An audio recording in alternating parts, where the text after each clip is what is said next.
ഇന്ത്യയുടെ സ്വന്തം തത്സമയ പണമിടപാട് സംവിധാനമായ യൂണിഫൈഡ് പേയ്മെന്റ് ഇന്റർഫേസ് ലോകമെമ്പാടുമുള്ള അതിവേഗ പണമിടപാടുകളുടെ മുൻനിരയിലേക്ക് കുതിച്ചുയർന്നിരിക്കുന്നു.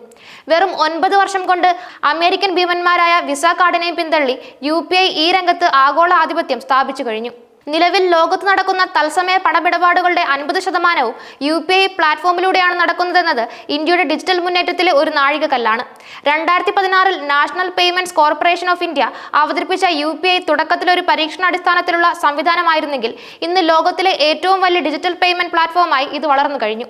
ഇന്റർനാഷണൽ മോണിറ്ററി ഫണ്ടിന്റെ ഏറ്റവും പുതിയ കണക്കുകൾ പ്രകാരം ഒരു ദിവസം വിസ നെറ്റ്വർക്കിലൂടെ നടക്കുന്ന ഇടപാടുകൾ 63.9 കോടിയാണെങ്കിൽ UPIയിൽ അത് 64 കോടിയായി ഉയർന്നു കഴിഞ്ഞു. ഈ കണക്കുകൾ UPIയുടെ അതിവേഗ വളർച്ചയും ജനപ്രീതിയും വ്യക്തമാക്കുന്നു. കഴിഞ്ഞ ഒരു വർഷത്തിനിടെ UPI ഇടപാടുകളിൽ 32% വളർച്ച രേഖപ്പെടുത്തിയിട്ടുണ്ട്. 2024 ജൂണിൽ 1388 കോടി ഇടപാടുകൾ നടന്ന സ്ഥാനത്ത് ഈ വർഷം ജൂണിൽ ഇത് 1839 കോടിയായി കുതിച്ചുയർന്നു. ഈ വളർച്ച സൂചിപ്പിക്കുന്നത് ഇന്ത്യയുടെ സാമ്പത്തിക ഇടപാടുകളിൽ UPI ഒരു അവിഭാജ്യ ഘടകമായി മാറിയെന്നാണ്. ഇന്ത്യയിലെ 49.1 കോടി വ്യക്തികൾക്കും 6.5 കോടി വ്യാപാരികൾക്കും UPI ഇപ്പോൾ സേവനം നൽകുന്നുണ്ട്. 675 ബാങ്കുകളെയാണ് ഈ പ്ലാറ്റ്ഫോമുമായി ബന്ധിപ്പിച്ചിരിക്കുന്നത്. ഇത് ഉപയോക്താക്കൾക്ക് തടസ്സമില്ലാത്തതും വേഗതയേറിയതുമായ ഇടപാടുകൾ സാധ്യമാക്കുന്നു. സേവനദാതാവ് ഏത് ബാങ്കാണെങ്കിലും ഉപയോക്താക്കൾക്ക് വളരെ വേഗത്തിൽ പണം കൈമാറാനും സ്വീകരിക്കാനും സാധിക്കുന്നത് UPIയുടെ പ്രവർത്തന രീതി വളരെ ലളിതവും സുരക്ഷിതവുമാണ്. UPIയുടെ വളർച്ച ഇന്ത്യയുടെ സാമ്പത്തിക ഉൾക്കൊള്ളലിന് വലിയ സംഭാവന നൽകിയിട്ടുണ്ട്. ബാങ്കിംഗ് സേവനങ്ങൾ സാധാരണക്കാർക്ക് കൂടുതൽ എളുപ്പത്തിൽ ലഭ്യമാക്കാൻ ഇത് സഹായിച്ചു.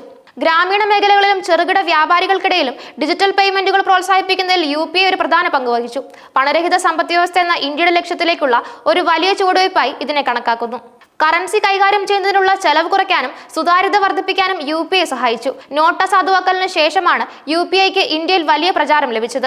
പിന്നീട് കോവിഡ് മഹാമാരിയുടെ സമയത്ത് ഡിജിറ്റൽ ഇടപാടുകളുടെ ആവശ്യകത വർദ്ധിച്ചതും UPIയുടെ വളർച്ചയ്ക്ക് ആക്കം കൂട്ടി.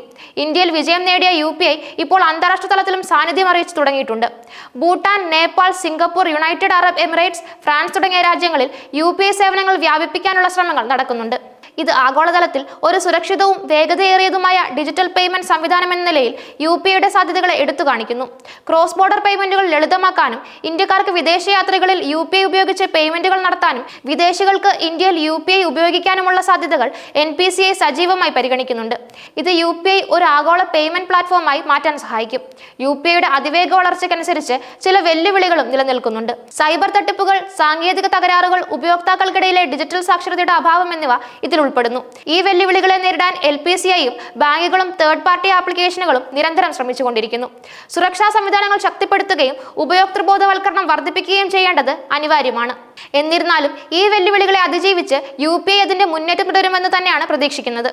ഇന്ത്യയുടെ സാമ്പത്തിക രംഗത്ത് ഒരു നിർണായക സ്വാധീനം ചെലുത്തിക്കൊണ്ട് ഭാവിയിൽ ഇത് ലോകത്തിലെ ഏറ്റവും പ്രധാനപ്പെട്ട ഡിജിറ്റൽ പേയ്മെന്റ് സംവിധാനമായി മാറാൻ സാധ്യതയുണ്ട്. സാമ്പത്തിക സേവനങ്ങൾ സാധാരണക്കാർക്ക് കൂടുതൽ പ്രാപ്യമാക്കിക്കൊണ്ടും ഡിജിറ്റൽ ഇന്ത്യ എന്ന സ്വപ്നത്തിന് കരുത്തു പകർന്നുകൊണ്ടും UPIയുടെ യാത്ര തുടരും.